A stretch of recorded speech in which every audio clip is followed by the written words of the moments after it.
When Syrian children play in the street, their games in opposition-held areas are often disrupted by the sound of warplanes, usually Russian or Syrian jets high overhead. An airstrike killed Ubay's mother. The 6-year-old was injured when Syrian government attacked Khan Sheikhoun with chemical weapons. Ubay remembers that day when he was in his brother's room and he smelt something funny. When he woke up in Turkey, his mother was gone.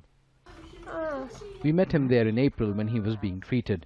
The UN found the Syrian government responsible for the sarin gas attack in Khan Sheikhoun, which killed around 100 Syrians. They bring all the staff and... Dr. Abdullah Darwish says he's witnessed dozens of other attacks, including one which killed more than 100 people in Aqrabat in HAMA province. The town was controlled by ISIL fighters at the time, and witnesses reported suffocation after poisonous gas was dropped on them.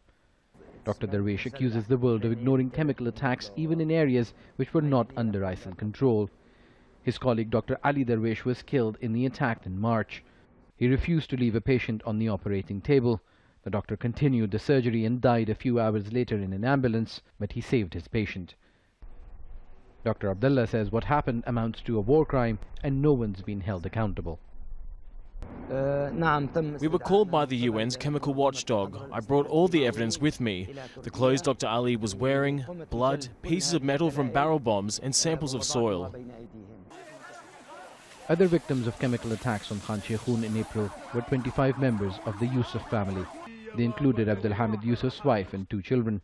The world briefly took notice when news of what happened to them went viral. 7 months on, Hamid relives the nightmare every day.